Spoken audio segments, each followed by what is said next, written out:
Students 11th class chapter 3 an empire across 3 continents. आज का अपना टॉपिक है थर्ड सेंचुरी क्राइसिस। हम फ्राइडे तक आपका जो प्रॉब्लम है थर्ड सेंचुरी क्राइसिस से पहले वाला यानी हाफ लेसन से रिलेट आप मेरे व्हाट्सएप नंबर पर कोई भी मैसेज छोड़ सकते हैं, वो ही हम करेंगे। तो ये किसी बच्चे ने जो ना ये प्रॉब्लम सॉल्व करने के लिए पूछा है, तो आज का अपना टॉपिक यही है। अच्छी तरह से समझना, इसमें 3 बातें मेन हैं। थर्ड सेंचुरी क्राइसिस कहाँ का? रोमन एम्पायर का। रोम का साम्राज्य जो था, जो 5th-6th सेंचुरी से स्टार्ट हुआ था, 5th-6th सेंचुरी BC से, और 3rd सेंचुरी AD तक आते आते उसमें क्या प्रॉब्लम आ गई कि वो साम्राज्य, वो एम्पायर में क्राइसिस, संकट पैदा हो गई। 1st, 2nd, 3rd सेंचुरी तक ये एम्पायर इकोनॉमिकली पीस से देखे, आर्थिकता से देखे, शांति से देखे तो बहुत ही प्रोस्पिरियस था। बट 3rd सेंचुरी में कुछ समस्याएं इस साम्राज्य के सामने, इस एम्पायर के सामने जो है ना खड़ी हो गई। ये 3 मेन प्रॉब्लम हैं, समस्याएं हैं, क्राइसिस हैं। हम उस 3 को एक्सप्लेन करेंगे, बहुत अच्छे से समझना और तीनों को ही माइंड में डाल लेना। फर्स्ट क्या है? रोमन एम्पायर के ईस्ट में, रोमन एम्पायर के ईस्ट में देखना बेटा, समझाने के लिए Europe continent, Africa continent, Asia continent. Asia का ईस्ट पार्ट, ये मेडिटेरियन सी, ये यूरोप का ये पार्ट किसके एम्पायर में है? रोमन एम्पायर में। एशिया का ये पार्ट, अफ्रीका का नॉर्थ पार्ट। तो हम ये मान सकते हैं कि ये पार्ट जो है, इसको हम क्या मानेंगे? Roman empire. ये रोमन एम्पायर है।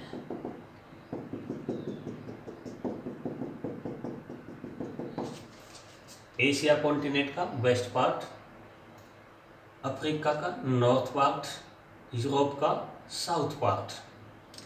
तो पहली समस्या क्या सामने आई? यहाँ पर 225 AD में, यानी 225 ईस्वी में, रोमन एम्पायर के ईस्ट में एक एम्पायर था जिसका नाम क्या है? ससानीज। कौन से कंट्री में?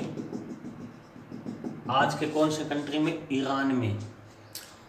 और ये एम्पायर 225 में बहुत ही एग्रेसिव हो गया। यहाँ के जो लोग हैं वो कौन है? ईरानी। कंट्री क्या है? ईरान। और यहाँ पर एक डायनेस्टी रूल कर रही है जिसका नाम है ससानीज। ईरान पे कौन सी डायनेस्टी रूल कर रही है? ससानीज। जैसे इंडिया पर एक डायनेस्टी ने रूल किया, किसने? मुगल,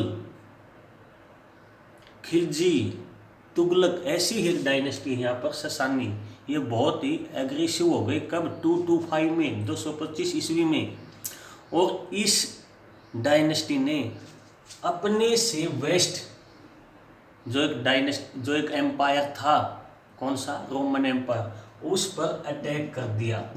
कब की बातें हैं? 225। तो कौन सी सेंचुरी होगी? 3rd century. तो यहाँ पर ये ससानीज ने जब वेस्ट एम्पायर पर अटैक किया, तो वो यूफ्रेट रिवर को क्रॉस करते हुए, कौन सी रिवर है ये? यूफ्रेट, यानी फरात नदी, इस पर अटैक करना शुरू कर दिया। और यूफ्रेट नदी को क्रॉस करते हुए ये रोमन एम्पायर में आ गए। और यहाँ की रोमन एम्पायर की ईस्टर्न कैपिटल, यानी पूर्वी कैपिटल, राजधानी एंटियोक। कौन सी राजधानी है? एंटिओ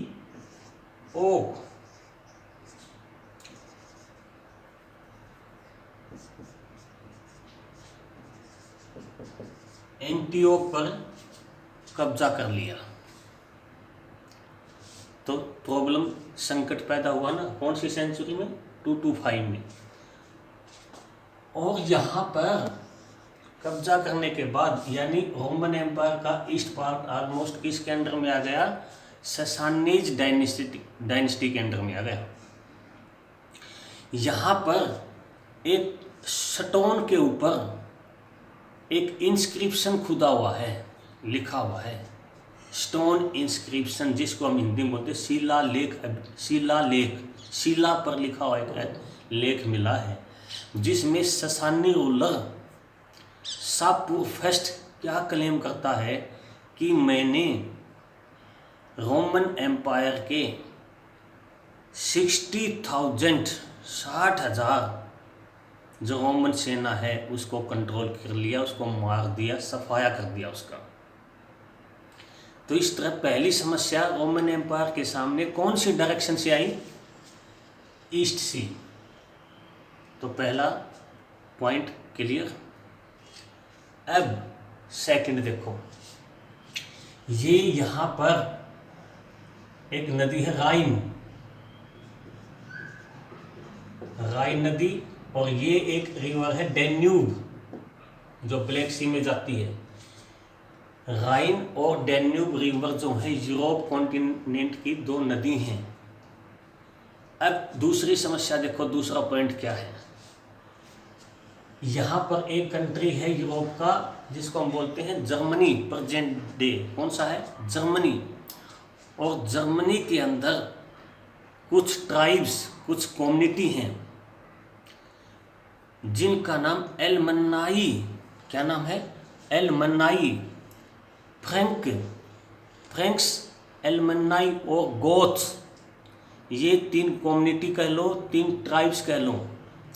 ये भी क्या हैं, बहुत ही एग्रेसिव हैं।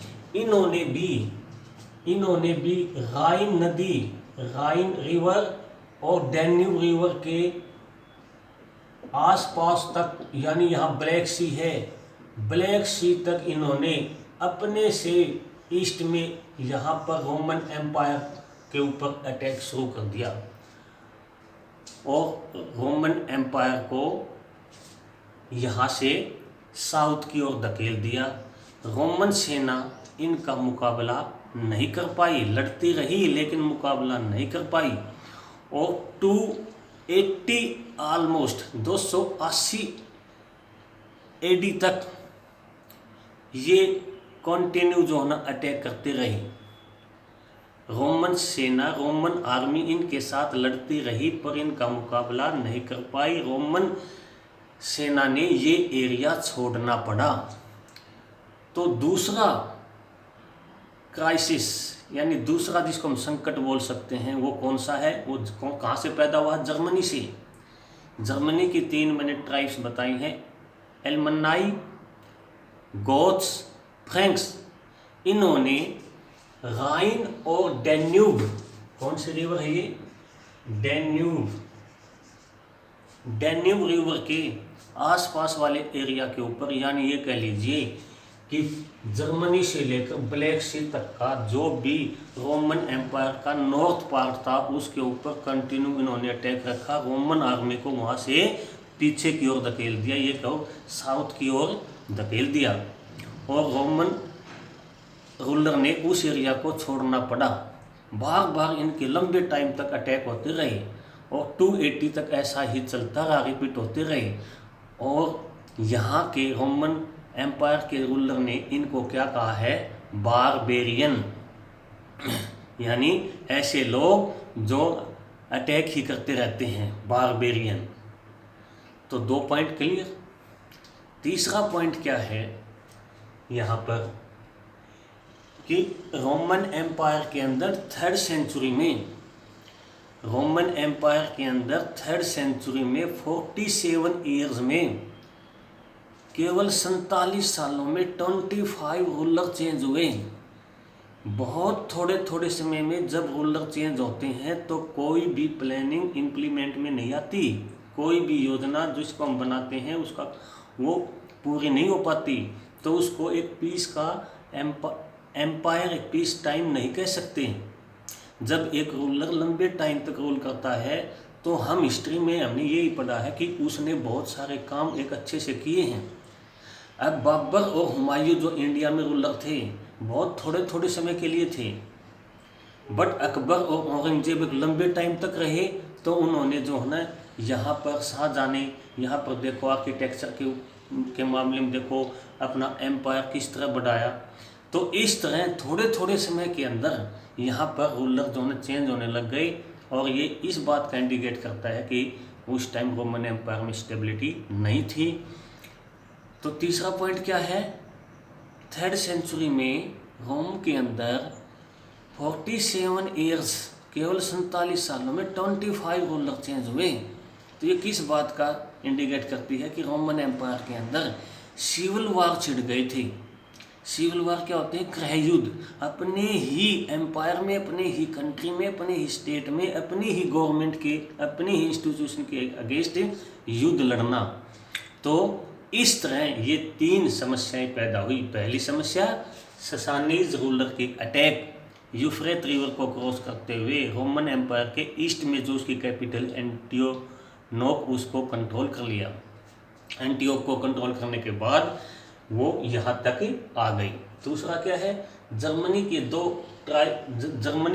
दो रिवर राइन और डैन्यूब को क्रॉस करते हुए यहाँ की 3 ट्राइब्स, जिसका हम नाम क्या लेंगे, एलमनाई, फ्रेंक्स और गोथ्स ने यहाँ ब्लैक सी तक नॉर्थ पार्ट में कंटिन्यू जो है ना 280 तक अटैक करते रहे और रोमन आर्मी को वहाँ से नीचे की ओर धकेल दिया।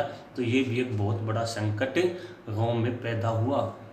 तीसरा क्या है कि 3rd सेंचुरी में रोम के अंदर 47 ईयर्स में 25 रूलर का चेंज होना क्या इंडिकेट करता है कि वहाँ पर पॉलिटिकली वो सेटल नहीं हुए थे, स्टेबिलिटी नहीं थी, वहाँ पर सिविल वार 3rd सेंचुरी में हो गए थे। तो इस तरह ये सब कब हुए, 3rd सेंचुरी में। तो इसलिए क्या बोला जाता है, 3rd सेंचुरी क्राइसिस। और यहीं से इस एम्पायर को 2 पार्ट में, 2 भागों में बांटा जाता है। 3rd सेंचुरी से पहले वाला first phase, 3rd century AD से बाद तक का लेट रोमन एम्पायर दूसरा फेज। तो आज अपना ये टॉपिक था, ससानीज रूलर कौन है, शापूर फर्स्ट, शापूर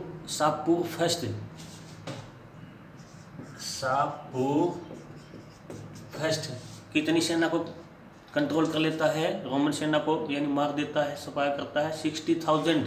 कैसे पता चलता है, वहाँ पर एक शिलालेख स्टोन इंस्क्रिप्शन पर लिखा मिला है हमें, और वो एक लैंग्वेज में नहीं 3 लैंग्वेज में जो ना सेम लिखा मिला है। जैसे यहाँ हिंदी, इंग्लिश, तमिल में एक सेंस एक निकलती हो, भाषा 3 हो।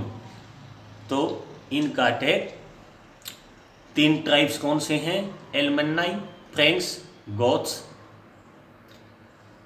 ठीक है, कितने ईयर्स में चेंज हुए हैं, 47 ईयर्स में। कितने रूलर्स, 25 रूलर्स। बारबेरियन या किसको कहा गया है, रोमन एम्पायर ने किसको कहा है, जर्मनी की जो 3 ट्राइब्स हैं, एलमनाई, गोथ्स और फ्रेंक्स को। कौन सी 2 रिवर्स का यहाँ पर जो हमने बताया है, राइन और डैन्यूब। जर्मनी वाली ये 3 ट्राइब्स कहाँ तक फैल गए थे, ब्लैक सी तक। तो इस तरह यहाँ पर 3rd सेंचुरी में ये इंसिडेंट हुआ, इसलिए इसको 3rd सेंचुरी क्राइसिस कहा जाता है। ओके, थैंक यू बेटा। कोई भी प्रॉब्लम हो तो आज अपनी व्हाट्सएप पर वो डाल देना, हम उसको कल नेक्स्ट वीडियो में उसको डिस्क्राइब करेंगे। Thank you. ओके।